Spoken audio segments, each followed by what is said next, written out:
Bylon is our bio-based, biodegradable, recyclable thermoplastic polymer. And so what that means from a technical side is we can use the exact same infrastructure, the exact same machines that are used to make nylon or polyester fibers to make Bylon. We make 80 million tons of these fibers, and so we know it's technology that can scale. Welcome back to the Clean Techies podcast, where we interview the top climate tech founders and investors to share their stories, advice, and lessons when it comes to building and investing in climate. It's a pretty well-known fact that aluminum is infinitely recyclable, essentially the holy grail of circularity. Well, our guest today aims to do just that for threads or fibers. Oliver Shafaat, the CEO and founder of Sci-Lume Labs, a generator accelerator participant, is in the process of scaling up an agriculture waste-to-fibers business.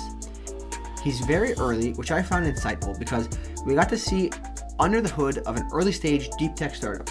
You might be surprised at how it looks. If you love to nerd out about full circularity and fibers space, this is a great episode for you. And if you haven't already, please take a moment to fill out our listener survey. It only takes a few minutes, but it helps us massively to tailor the show to your liking. Enjoy the episode. All right, Oliver, welcome to the show. How are you? Yeah, I'm good. Thanks, man. Thanks for having me.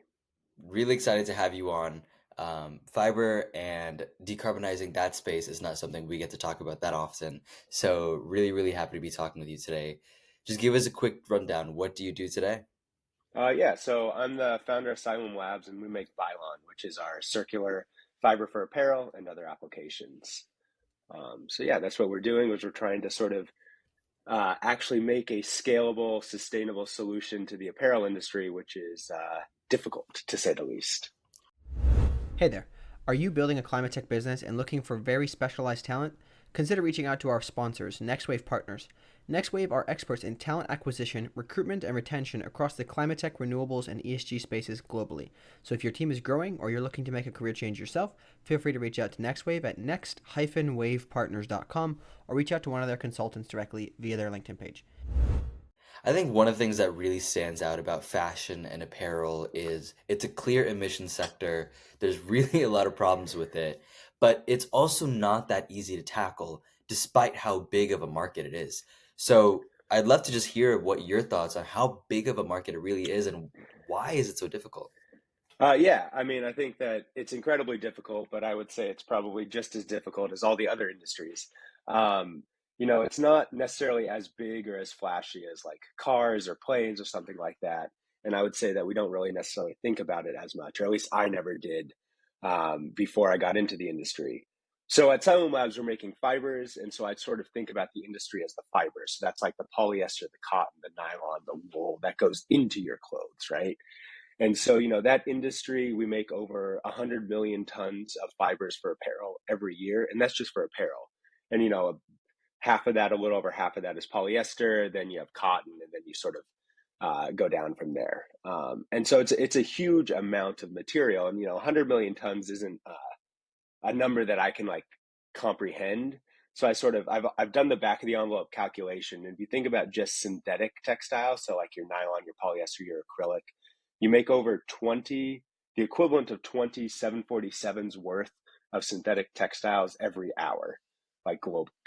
And so, we're making a ton of fibers. And so, one challenge is we have to replace that amount of fibers with something else, right? Because, and it's a huge amount, right?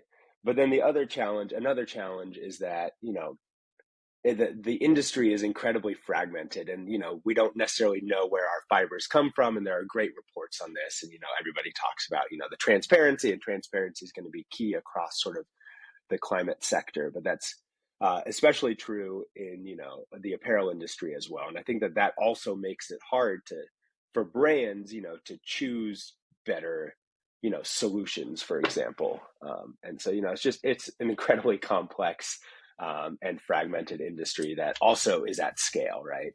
And people don't think about it because you don't really think about where your clothes come from. I think being, within climate VC myself, I see a lot of attention going towards circular economy, reusing fibers, reusing materials. There's also now what you're talking about, which is a creation of those materials and tackling it from that side. So how did this side of the problem come on your radar? Yeah, so I'm a chemist by training, and so I got my PhD from Caltech, and so I'm like a super nerd, right? And I spent 6 years in the sub basement of in Southern California, and right, that was my happy spot in Southern California, not the beach, right? So that tells you a little bit about me. Um, but like yeah, so I moved to Japan right after, and I just worked for a biotech, and I started making fibers, and I really liked it personally because we had this like physical thing that I was like making after designing it, on the computer or whatever, right? And then I got reading about the science of it, and like as a science nerd, I'm just like, there's so much cool physics and chemistry and engineering that goes into making fibers, and so that got me really excited and really wanting to, you know, make fibers. And that's sort of how I got at it, because like I'm not fashionable. I don't care about that. Like, it's sort of like not at all. It's comical to me that I sort of operate in the fashion space, because like I like this shirt that I'm wearing is over 10 years old, and I bought off of like Nordstrom's rack, like at like, a heavily discounted, which maybe also speaks towards the problem that I just wasn't aware of initially, right? And so that's sort of how I got into it. And it's just sort of, I really like the fibers and the science behind it, but also I was just absolutely shocked by the scale of it, and how nobody is really willing to compromise, because frankly speaking, the fibers we make are really good and really cheap, whether it's polyester or cotton. And brands have a fiduciary responsibility, most brands do, to their shareholders, and that's to make the most amount of money, right? And so I think that what we need to do, there's a lot of talk around recycling, right? And I think that's incredibly good, because we've already put a lot of energy into making that material. So if we can not have to completely discard that and then put that amount of energy in again, is much better on in terms of like footprint, right? But practically speaking, uh, like less than 1% or 1% of clothing gets recycled back to clothing, right? It's often downcycled, or recycled polyester often comes from the bottle industry. And now the bottle industry wants their clothing back, or their bottles back. And so we have to find a different way. And so, Right. we need to make the material not using oil, but also not using significant amounts of other resources. And, that we need to, for example, grow food, because while I think we all need clothing, I think I would argue we all need food more than we need clothing. And so we need to make sure that we're Right. not sort of disrupting that as well. And it's an interesting problem. I mean, it's like, how do we basically replace a perfect material that is cheap and really high performing and really Right. versatile with something that's better? And it's just, I mean, it's challenging, and that's sort of, I like it. Right. The bottom line is a major concern. The usability is a major concern. Sci-Lume Labs, your name to fame. I think this is a perfect transition. You call it Bylon. So Yeah. what is Bylon? Well, Bylon came out of, a night of few too many tall boys at PBR, and I was like, oh, but I did have the wherewithal to write it down on my phone, and so at least it wasn't that many PBRs. So Bylon is our bio-based, biodegradable, recyclable thermoplastic polymer, and so I think the coolest technology to me is it's a thermoplastic. And so what that means from a technical side is we can use the exact same infrastructure, the exact same machines that are used to make nylon or polyester fibers to make Bylon. We make 80 million tons of these fibers, and so we know it's technology that can scale. Basically, all you do is you put in a solid, you heat it up, you push it out tiny holes, and you get your yarns. I mean, that's effectively how synthetic fibers are made. And so it's incredibly land efficient, it's incredibly energy efficient, water efficient. So it's the most efficient way to make fibers, and we know it can scale, and it's the cheapest too. And so that was sort of what I wanted to do in creating Bylon, was make sure that we had a way to scale the fibers to the million, 10 million, 100 million ton, right? And I'm under no delusion that I'm going to be making 100 million tons next year, right? Like, but that technology exists. And I think that was the key part, as well as being able to sort of have responsible sort of beginning and end of life characteristics, which is, also important. So let's go back a little bit to the inspiration behind Bylon. Of course, you now have identified a problem. The technology is really cool. Was it easy to see that this is applicable in this case? Because I think you'll see a lot of people in climate. I think materials is a big discussion. new biodegradable, biogenic materials for construction, for example, a lot of times you're looking at a blank slate, and it's actually pretty cool how AI is identifying, oh, this compound might work, this compound might work. I'm guessing you didn't go through that kind of process because you might have been your own genius in this matter, but how did you really go about identifying material to use case and scoping out that scale, like you said? Yeah, I mean, I did not use AI, and I think that genius is probably way too generous of a term. Fool is probably foolhardy, maybe. Um, so, I mean, literally how it started was I put my infant son at that point down to, or toddler son down to bed, and then I would get on my computer and read 1930s patents and papers, just being like, okay, like there has to be a better way to do this. Like, what have we done in the past? And is there any inspiration that we can take from that? Like a lot of the original polymers, were made from bio-based feedstocks because we didn't actually have the oil or coal or petrochemical industry back in the 30s like we do today, right? And so they like took these monomers from bio-based feedstocks and they would make them. And there's a lot of development of polymers that was done. And I sort of started there and I'm like, okay, like well, and also for me, I came from a fiber, textile apparel background, for my professional life. And I'm like, that's my experience. I'm like, okay, what's a polymer that could make a good fiber? And then okay, maybe these four polymers could make a good fiber. Okay, let's read more. Okay, this one can be bio-based. Okay, maybe this one can't. This one is biodegradable. This one's not, stuff like that. And I just sort of narrowed it down from there. And that's, sort of how I came to the idea for what is now Bylon on paper, at least. So you mentioned knowing polymers. Actually, I would love to hear at a high level. None of us are really experts here, but how do you evaluate a polymer? How does that really work, especially here? How do you evaluate? I mean, so you can think about it all you want in the, on paper, or in the cloud, or whatever you want to call it, right? And I think there's no way to know until you actually make it and you test it. And we're sort of at that next phase where we can make a little bit of the yarn and we can do some tests, but really we need to make more so we can test more, right? But there are some, I mean, like chemical intuition, for lack of a better word, which is not necessarily my favorite sort of term, but like, there are classes of polymers that behave better as fibers, and there are classes of polymers that behave better as like films, for example, right? And so you can sort of look at those general chemical underlying, molecular structures, right? And be like, okay, like this is maybe going to be an okay fiber. Like let's run with it. So I'm kind of curious. When you were in your past role, were they not working on sustainable fibers, and they were just working on different kinds of fibers, and you're like, hey, this is crazy. I actually want to do something more sustainable, because I wanted to understand the transition. If you were already working in sustainable fibers, why start your own company? Yeah, I mean, I think that hubris maybe.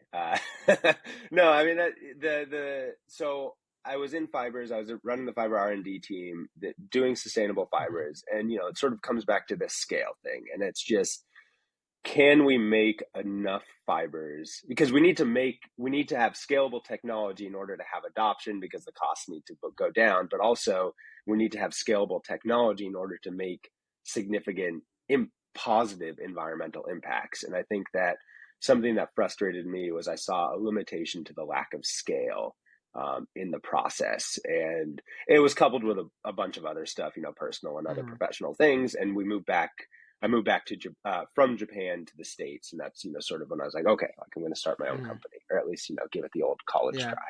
And did you like have any like major? I guess I always like to understand the gap between doing having a job and then going to start your own thing. Was there a lot of hesitation there, where you're just kind of like, you know what, I'm going to do this, and there was it just kind of sent it straight? I want to understand how you went from not doing it to doing it. That gap. Yeah, I mean,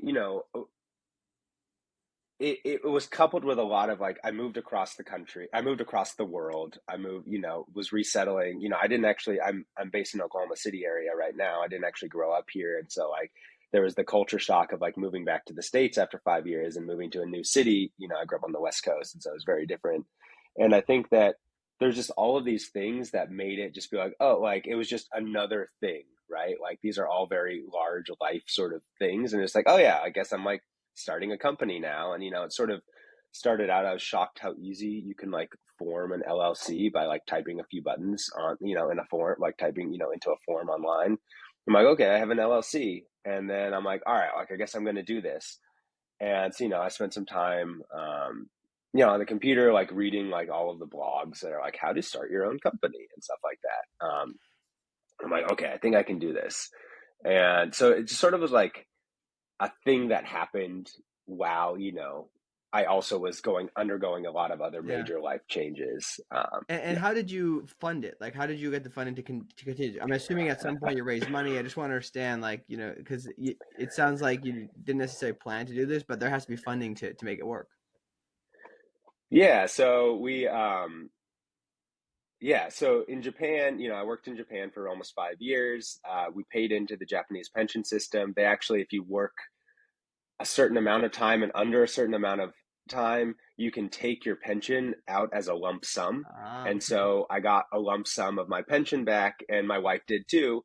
And so that was sort of our bootstrapping. Like I obviously had some very serious conversations with my wife about this, and like, okay, this is like the amount of money we're comfortable putting in Yeah. ourselves, and so put in some money, and then a friend of mine who's a professor like let me come and work in his lab on the download. He's a chemistry professor, and he like let me like come and use like his equipment and work on the lab on the download to like make the original material and like sort of suss out the idea Okay. of like, is this polymer like tractable?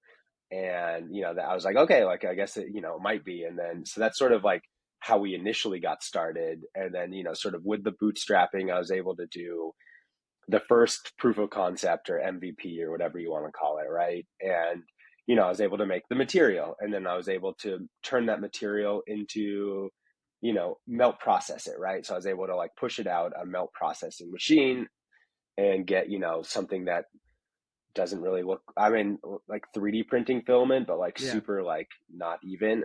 And then and then with that I was able to um raise a little bit of angel money from a friend of mine, which was, I mean, he was our first investor, and that really gave us a little bit of breathing room. And it's all gone into just sort of pushing the technology.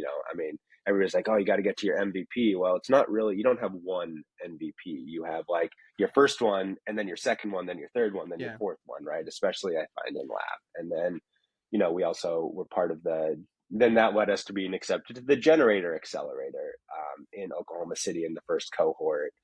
And sort of like a little bit of Yeah. steps, like these are What yeah. at the early stage with something like this, what is the major cost, right? Is it just renting a lab? Is that the cost, or are there a lot of other like major costs initially while you're doing R&D? I mean, it's all R&D costs. I found we have some really good consultants that have been amazing, and I mean that's where all of our money basically goes. I mean, we have like the Google G Suite or whatever, Yeah. right? But that's like $12 Yeah. a month or Yeah. something like that. I mean, it's all R&D. I mean, we have to buy the material, we have to test the material, and it's not like cheap Yeah. necessarily to Okay. do this, and there isn't there. Yeah, Yeah, I was just always curious because people talk about this, and if you don't work in a lab and you're not doing this stuff, it's kind of like super unknown, like what your actual costs are, right? A tech startup is one thing because you're like, oh, gotta have software and pay people, right? That's about it. But yeah, this is good. So I appreciate you kind of giving some transparency there and helping us understand that. I'm really curious to just get into the tech a bit more. So obviously we're not experts at this, right? So can you kind of explain, very broadly speaking, how does this technology work? I want to understand the conventional and then what you're doing. So yeah, X raw material is done this to, and then this happens, and then it becomes, it's yeah. sold to the person who then turns it into clothing. Can you just walk us through that process and then how you're different? Yeah. So traditional, we'll do synthetic, and we can do cotton as well.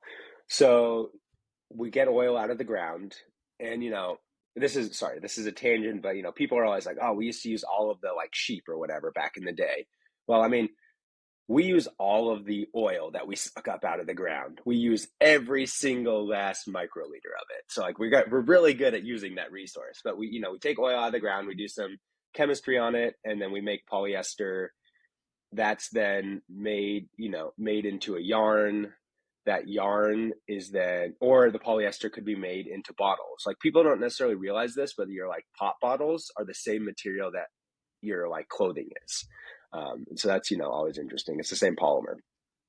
Um, so yeah, so we make yarns. That yarn is often sold to somebody who then does one value added thing onto it, who then passes it down the chain, and eventually it is, branded, and you can go into your store and buy a t-shirt, for example. Cotton, is a little bit different where we're growing it, right? And so, we have your farmers, you're putting a lot of pesticides, water, fertilizer, all of that stuff. You grow the cotton, it goes, gets ginned, it gets, spun into yarn, and then it sort of is the same, right? And you can mix and match sort of, you can mix cotton Yeah. and polyester, which is very commonly done. So, what we're doing is we are taking, agricultural waste. So, something, that is a byproduct of large industrial agriculture, at bioethanol ferment, like, production. So for sustainable air fuel, they have a huge waste stream. And so we can take that.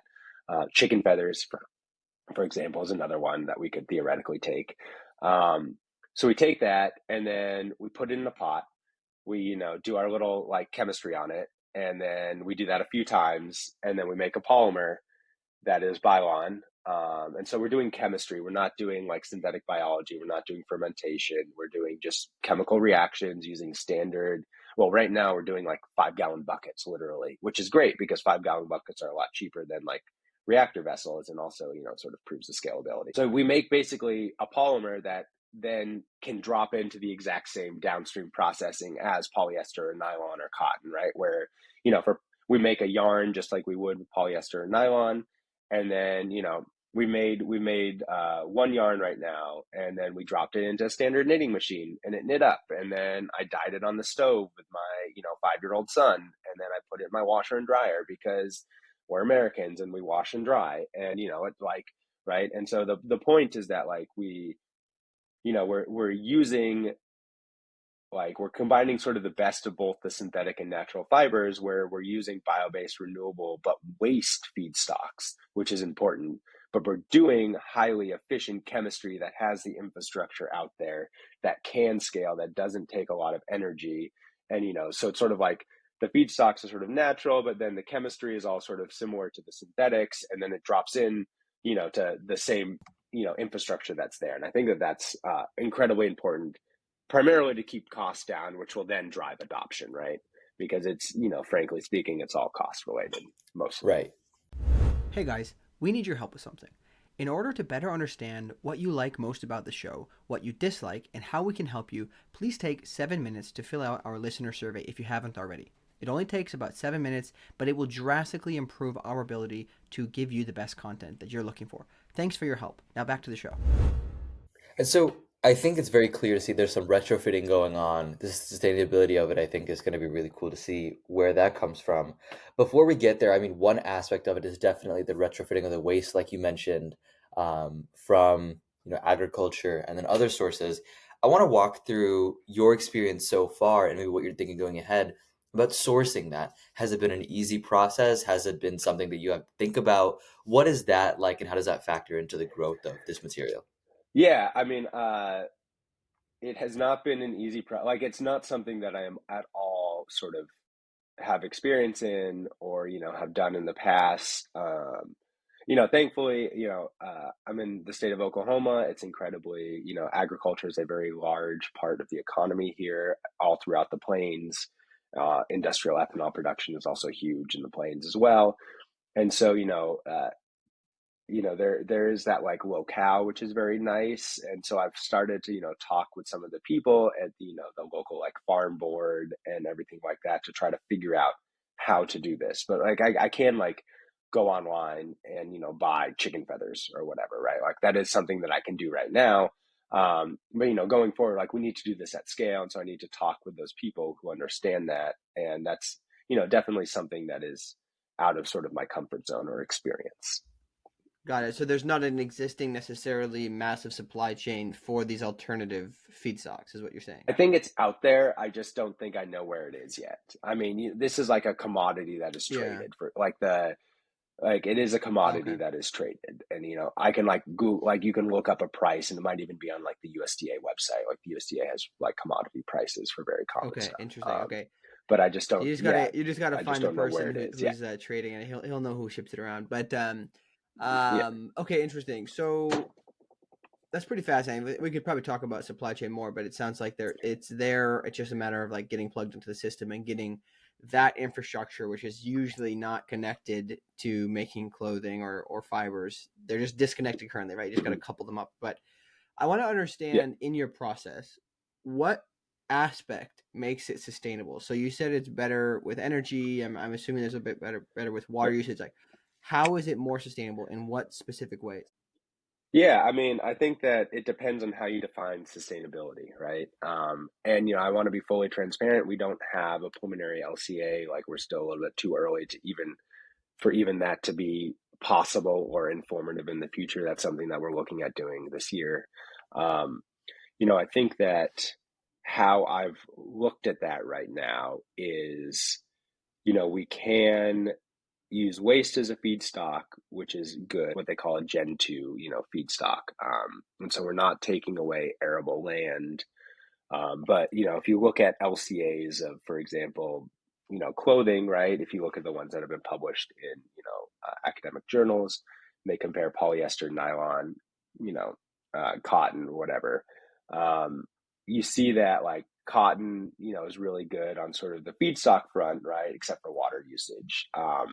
Because it comes from bio-based renewable feedstocks, and nylon and polyester are not, because they come from oil that we're digging up, right? So we're depletion of resources there. But then if you look downstream, nylon, polyester have basically zero impact on, have zero emissions, for example, for the yarn formation, right? And I think that that is because of the processing method, because it is incredibly efficient. They don't use any water, stuff like that. And I think that that is sort of how I am looking at the sustainability. And then on the end of life, we're designing recyclability into it, and we're working on that at least on the lab scale, trying to establish that technology. But also sort of, I'm not an influencer, I'm not a Yeah. fashion person, I'm not going to pretend that I can change how you behave with your clothes. And right now almost all clothing is thrown away, and so I want to make sure that if or when it does end up in our environment, it doesn't stay there forever. And so it is also biodegradable, and I think that that's sort of how I'm thinking about it, right? We don't want it floating around, the Great Pacific Garbage Patch Yeah. for hundreds of years, right? And so that's sort of the other So aspect. just to kind of put this in perspective, the first on the front end, you'll have more sustainable inputs because you're not having to grow them. These are kind of byproducts that are being wasted or probably used in some other cases, but generally they're waste. So it's Mm-hmm, already, you can see it as more sustainable. Yes, it was grown with water, but otherwise it'd be going to waste. You're taking that's more sustainable. You're putting it into a process which mm-hmm. is already relatively sustainable, even in the conventional sense. Very low water usage, and energy usage is Yes, also quite low as well. It sounds like. Okay. yes. Energy usage is really And well. then Well, so the big thing for you will be the output. So you're now walk us through that. So you said it could be biodegradable or recyclable. Can you talk more about that? Is that mhm. the objective? Is that you can basically turn it into the aluminum can of clothing, so you can recycle it as many times as you want? Yeah, I mean, that is what I see the apparel industry going towards is recyclability. I think that we've had big recycling initiatives in a variety of different industries, and it really depends on where you are in the world whether or not those are efficient. Um, or actually used. But we do need to make sure that it can be recycled, because that is so much less energy required to make it again, right? If we can take a Bylon T-shirt and make a new one out of it, we don't have to you know go through the microbes and then grow crops and Mm-hmm. take the waste from that and everything like that, right? So that's something that we're pursuing. I think something that I'm particularly interested in is making sure that we can recycle it but not downcycle it, so making sure that we get virgin grade material Mm. out of it. And so we're looking at some low hanging fruit sort of in the lab to establish some chemical recycling technologies that would be plug and play to Yeah. sort of some other standard ones. So Yeah. that's the main next kind of figuring out is whether or not it can be fully recycled, because it sounds as though you've gotten the front end figured out where you can drop in without messing up the existing machinery, but you're just identifying the back end. Can it be recycled? Yeah, I mean, it's sort of, we have, that's definitely one of the bigger unknowns Okay. right now, but we don't need to just focus on that. We can focus on many different parallel processes, right? So we can work on scaling up the front, making more fiber, but also, and that's completely decoupled from figuring out the recycling. And so I think that is, helpful to have those problems decoupled. But I Yeah. want to establish that, and then it is also, we need to do the certifications for Got it. biodegradability as Okay. well, which we'll do. And then, so when you're building something like this, is this an IP play where you're going to get it figured out and then license it, or do you aim to eventually become a producer of these materials? That's a great question, and I don't have like a good answer. So we are at this early stage. We're protecting IP from like feedstock in to yarn out, as well as the recycling technology. Like, I don't want to be an apparel brand. I don't want to make textiles, so we're not really touching sort of that intermediate space. So that's where our IP that we're developing and protecting, through your traditional means like patents and trade secrets. Um, so that's what we're doing. We need to be able to produce, like, we need to have an R&D lab to be able to iterate and optimize, and that will likely lead to some small scale production, just because it's so easy to produce with these types of processes.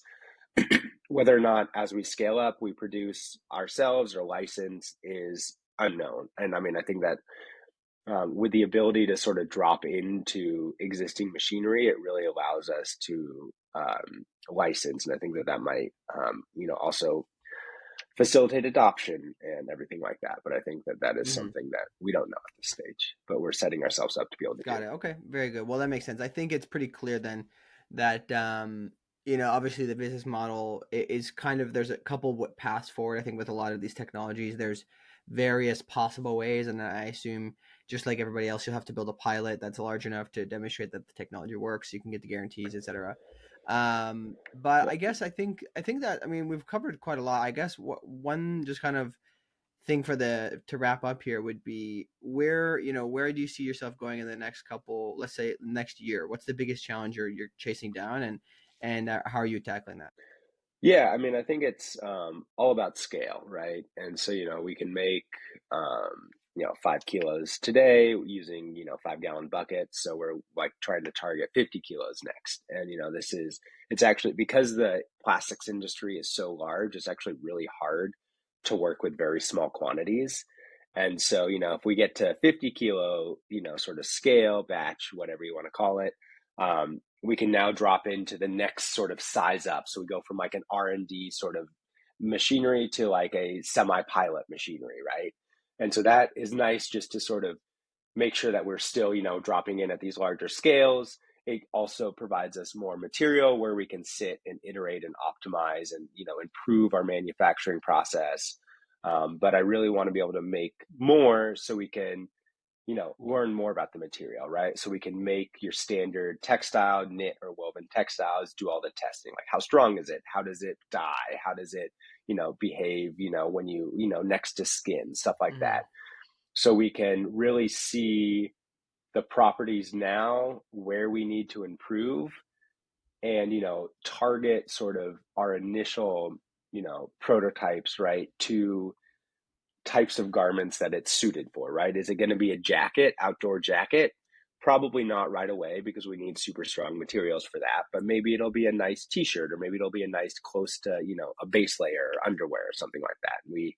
So that's what I'm really excited about, is just sort of scaling up and understanding what we have and what we need to improve, and and doing all of the sort of ancillary things. Like, I think that at that point, we can start to run a preliminary LCA to see, our impact, but also where our hotspots are, so we can try to mitigate those as early as possible, right? And we need to start thinking about, end of life, and it's scaling up all of this technology, because if we can't make it, at scale and in a cheap way, then Right. it's not going to be adopted.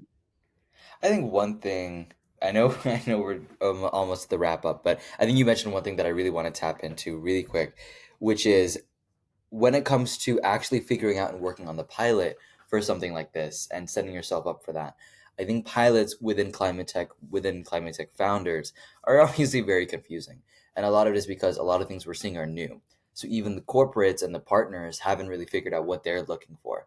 I'm curious, before you even engage in these conversations, how are you thinking about the pilot? How are you thinking about pitching yourself? Of course, like you mentioned, there's improvements on the bottom line, there's reuse opportunities and things like that. But what really drives how you think you're going to walk into those pilot conversations? So, yeah, I mean, I think that I have found it is very hard to pitch yourself as I am a replacement for X. I think that that's bad. I think that that is very hard because X, Y, and Z are incredibly good and cheap, right? Like nylon, polyester, cotton, wool are really good, really cheap, and we already know how to make it and use it at scale, right? And so I think that um, to some extent, we can't do that, and it's taken a while for me to learn that, but I definitely recommend you don't sort of narrow yourself into that corner.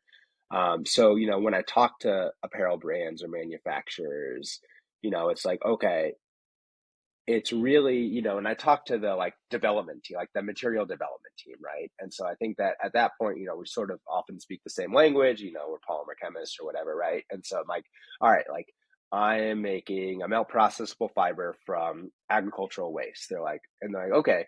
And so, I think that it's trying to position it so that they understand that, our feedstock inputs are waste feedstocks as opposed to taking arable land, and that's a big thing, especially in the industry right now, is making sure that we have sustainable scalable feedstocks, and then emphasizing to them that we're using standard chemistries and we're using standard manufacturing methods, so it will also drop in. We're only like changing the polymer, we're changing one wheel on this incredibly complex cog, and we can use your preferred spinner, we can use your preferred textile mill, right? And that's the point, is like we don't necessarily have to control all of that technology. Mm-hmm.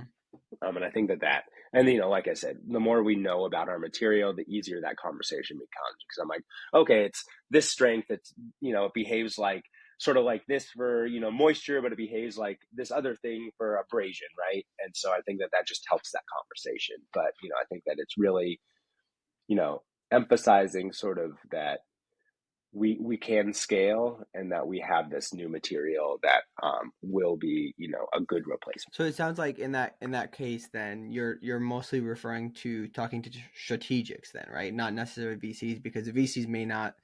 I mean, are they the ones who are against you saying we have a replacement for X, or is it the strategics? No, that's definitely more like the brand Got side of it. things.